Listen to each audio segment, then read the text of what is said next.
had a lot of different guys step up, and through the season, it's been defensive tackle, it's been linebacker in different situations. Right now, it gets more corner, but there's different guys when you go through the year. Like Josh will be you see what he's doing. Third or guys constantly step up and meet the task. We're excited to see how our guys play. Thank you. Corey, as you look at Mendoza, tape, evaluate all you can do, what are you seeing? And obviously, what is the challenge for your group specifically? I mean, there's a reason why he won the Heisman. There's a reason why he's going to go where he's going to go in the draft right now. He's an unbelievable football player. He's a really good competitor. And you watch him, how he responds to different situations. And I always go back, he gets hit that first play of the game against Ohio State. He gets knocked out of the game. And then right now, he bounces right back in there, and he's playing at an unbelievably high level the rest of the game. You watch some of the hits he took in the high level. Penn State, maybe struggled a little bit early in the game.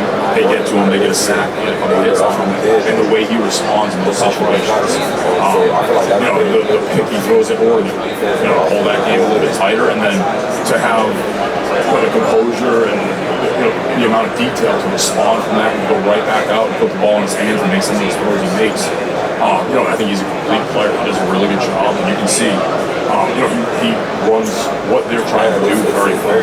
He keeps them on track. He understands when to check the field, when to take the access throws, and when just to hand the ball off instead of sticks. But I think he's a complete player. I think he's very good. He's going to be a hard challenge for us. He's the best quarterback we've seen this season. Corey, one of the interesting things about teams background there comes from the coaching staff too. You, Jason Taylor, for instance, football background is different. They're not the same. Both of you have been successful in different ways. I'm just curious, do you ever joke with him about Hall of Fame or ask him questions about his program? Honestly, it still feels like a dream. Personalized here. A little bit here and there, but maybe not as much. I will say this, like last night was kind of really good footballs, and they're getting the autographs from everyone. I go to, someone gives me a football, I go to sign it, be a part of the team, and I see JT's autograph there. I'm falling a room now. Maybe I'll put mine over here. You can't see it in the same. A little different, but no, I mean, it's been awesome working with him. And I've learned a lot from him.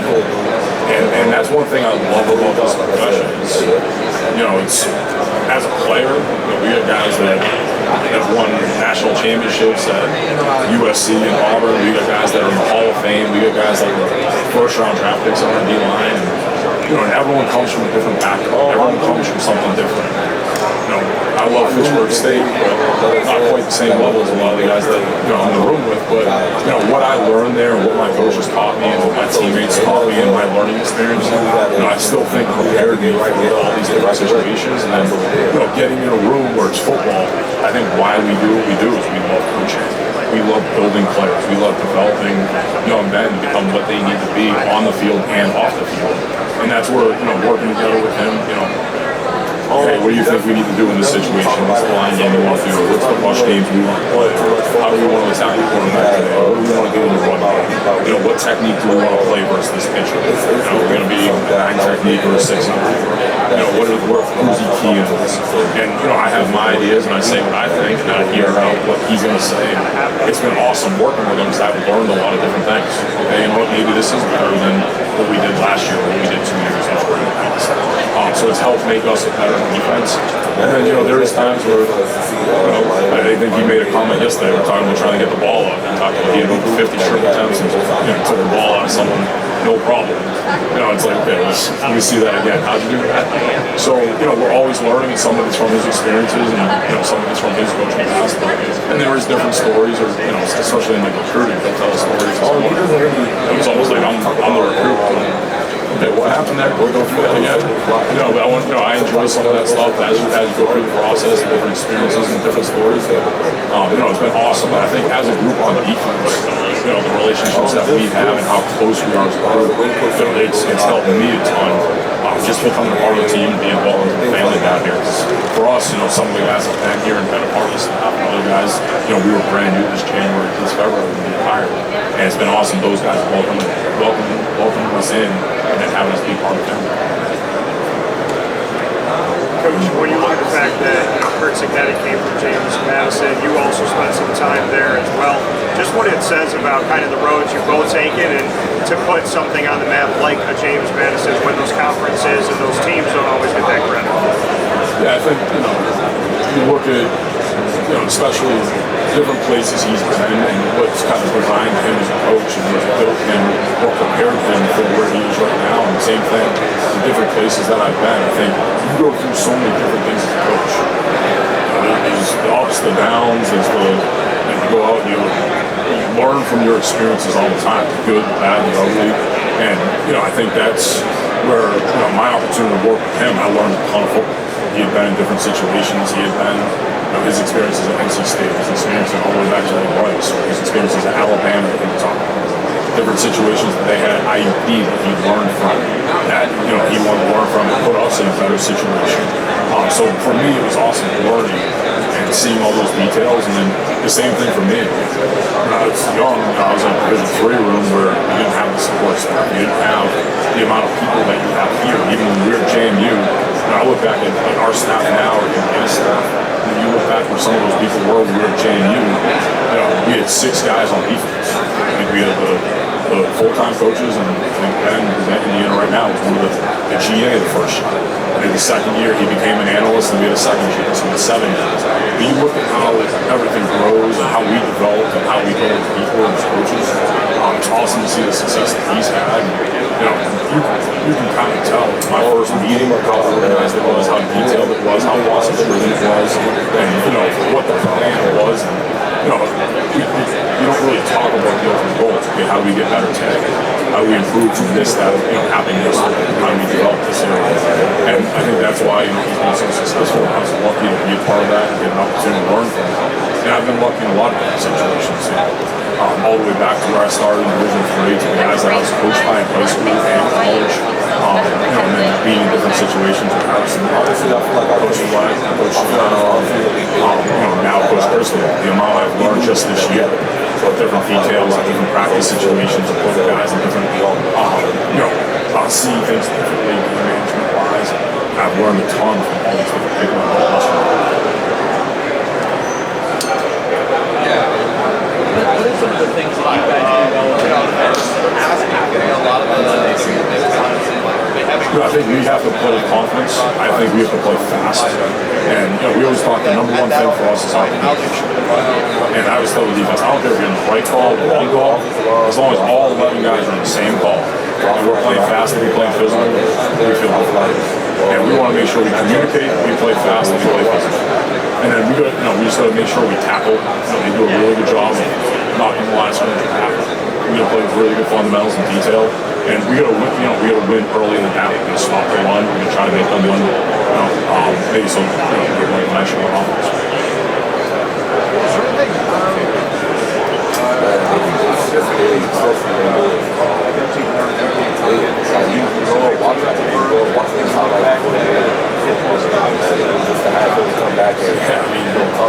My first day coaching King's College, I realized that I had no idea what to do.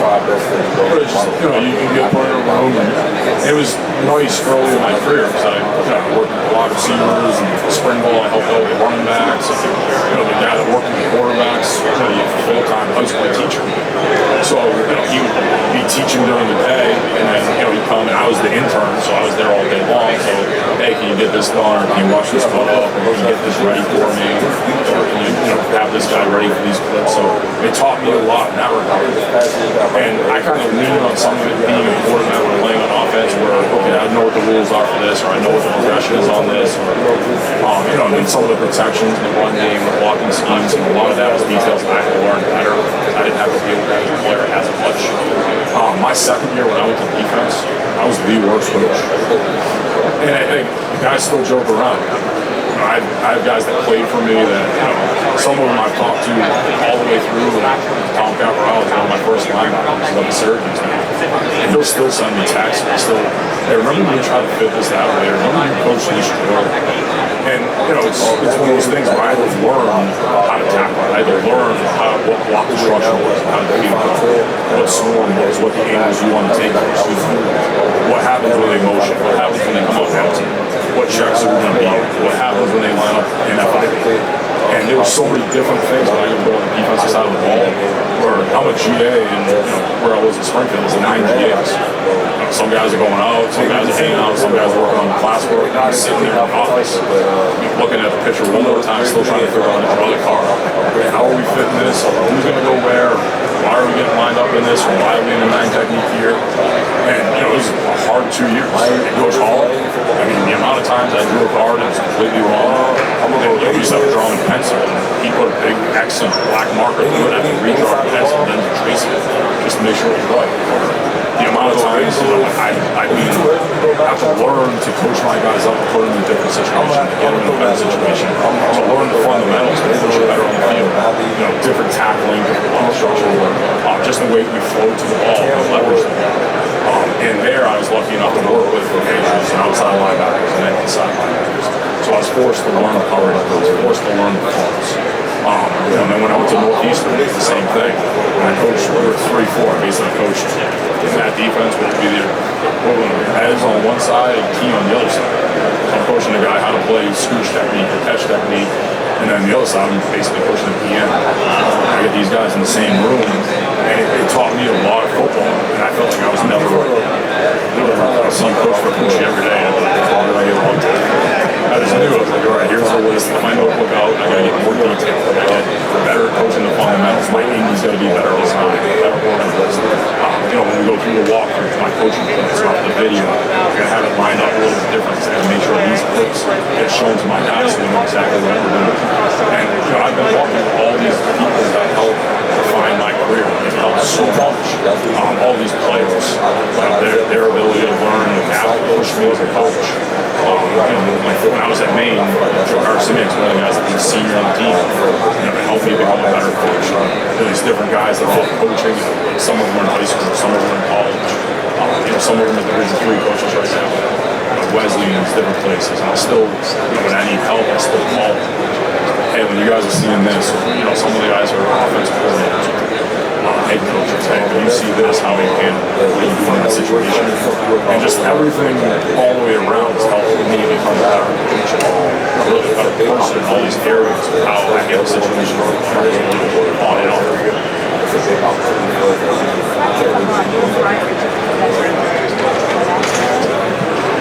So he was one of the best men in my life, yes. So how To me, it's no different than it's in college football, and when I was a younger coach, I didn't know anything. And one of the weirdest games in my career is I'm at Springfield, I'm a GA. Like I said, I still have no idea what I'm doing. I'm just trying to learn football. And we go from Pittsburgh, where my backup's the starting quarterback. My head coach is on the other side. My roommates are GAs or playing. It's weird. One of them was at Fiesta Bowl last week. He was their linebacker coach. I'm the other team's linebacker coach. And after the game, he's like, hey man, just trying to learn. We're just trying to help me out. But he's a guy. Obviously, we're very close. We talk all the time. I learned a ton of football from him. I was very lucky to get the opportunity to work with those guys and have be able to learn from them. It's helped make me a much better football coach. And now I think I said it earlier. Now in life, it's football, but now it's family. Now we both have children, and now it's hey, how'd you handle that? What are you doing on this? There's a lot of different things involved. My daughter's a little bit older, but we're kind of going through the same things. And it's awesome to see the success that he's had, and what they do on the field. And every week, I think he's probably the same way. Always, hey, what are they doing? And there's different defenses I watch, Thursday night or Friday, or if we get a bye week. And I want to go study what these guys are doing a little bit more. And it's awesome seeing the things he's done. We've changed a little bit on the field, but obviously to me it's a normal game. But as you go through your career, there's been guys on the other sideline that have been close and I've worked with.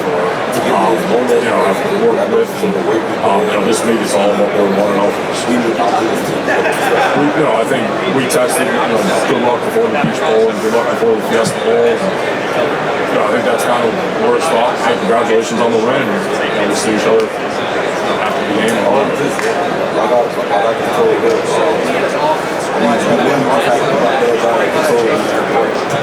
Yeah, I think, college football, that's something that we see every week. We always have to have a plan. How do you stop the run? How do you stop the RPO? How do you stop the quick game? How do you stop the shots? But, the structure of our defense and the foundation that we have things built in for, how do you handle the RPOs? How do you handle the same side RPOs? How do you handle the sidelines? Certain routes, certain concepts, whether it's the quick game, the bubbles and screens, or the slants or the bands that they run, the different levels that they have. We have different things and we have structure trying to take away some of those windows and discourage some of those throws. It's something we've seen right in the opener. I think Notre Dame attacked us a lot with perimeter RPOs and quick game, screens, and different things from the start. I think, as the playoffs are gone, as the season's gone on, we've seen a lot of that stuff early in the game. And I think our guys have stepped up and made some good plays and tackled in space and challenged the throws. And, I think our guys have had a good week so far in practice, and we'll continue to see it today and have a plan prepared for it when we see it. Coach, how prevalent RPOs have been and are in college football, especially with the powers of the game and coach them. What are some of the key fundamentals in pretty good defense or just kind of stopping them, or not stopping them, but slowing down that? We have to communicate as a defense. We got to make sure our guys all see the picture the same way every snap. We got to make sure our guys are communicating very well so we're in the same defense. And then our guys have to play with really good technique, so we have to play with really good fundamentals. One of the biggest things that, and goes all the way back to the opener with the bright lights and who we played against, Florida State and our ACC opener to where we are, tough road game, good environment, responding after the SMU game, the Louisville game, to playing on the road at College Station. For us, it's always been about, okay, we got to focus on us. We got to focus on our defense. What's my alignment? What's my job? Where are my eyes? Am I playing with good technique? And then, on the perimeter, am I holding my disguise? Up front, am I aligned? Am I ready to go? What's my pre-snap procedure? Am I going through everything pre-snap with my checklist? And our guys, we have to make sure we focus on that. We have to control the controllables. We have to play one play at a time. They have some very good players. Every week, we see some teams that have some very good players, like quarterback last week, running back last week. And we knew, we didn't expect to give up the long touchdown run like that. And that's the first time we've done that this year. But, it's, hey, we need to respond. How are we going to respond to this? And I thought our guys stepped up and they responded really well. And that's kind of the way we practice. Ladies and gentlemen, 5 minutes are remaining in the Miami Hurricanes media session. 5 minutes remaining. Play one play at a time, and they have to control the details every step. As a defense guy, first time you saw Miami play, so, it's one of those things where in practice, you get beat, and you kind of get beat again, and then it just keeps happening. And the big one to me is, you don't ever want to scheme up practice. Because spring ball is about, okay, let's start learning our techniques, let's start learning our fundamentals, let's start getting used to the foundation of our defense. But I'm not gonna lie, there's times in the spring game or other times I'm like, all right, we're playing this call, but we gotta know where this is. And the hard thing on our offense is this multiple balls. You focus on him, you gotta stop Mark. Focus on him, CJ's on the other side. You got different players all over the field that you have to worry about. But no, he's the way that he competes, the way he goes about the process. He's in the building first thing in the morning. He's one of the last guys out of the building at night. He's always catching footballs. He's always watching the tapes. Different guys put together for him, preparing them. He's studying different guys in the NFL, different guys in college football. And the player that he was day one of spring football to what he is right now is completely different. And I'm excited to see how he continues to get better. how was the change? When you say it's completely different, how was the change? Just his awareness, his technique, how he is in and out of cuts, how he is awareness of coverages and where the zones are, and, how he stems different routes. And he just continues to get better. And every time the ball's in his hands, it's just such a dangerous ball. We're going to do one more? Okay. Corey, for people like us that are football coaches, what do you tell DBs about defending the back shoulder drills, the principles, the core tenets, how to do it? Our guys got to play through their details. They got to. We want to win in the first line. We're up in a press. We have really good technique. Whether it's scooch or catch, or we're off the ball. And then we got to. We in phase or out of phase, and then how are we going to play them that week? What are the details we're going to play? Chest to chest. Playing to the inside of the hand. A lot of different techniques can push us differently every week. Certain guys will push differently than depending on what their strengths, their weaknesses, what size they are. So every guy we handle it a little bit differently, but for our guys, it's all about just trusting their technique, trusting their fundamentals. And our guys have done a really good job of not panicking in the situation, not panicking in the moment, trusting, the process and trusting, the way that they were coached, the way that they did it, in practice and really in the game every single day, and trusting the game.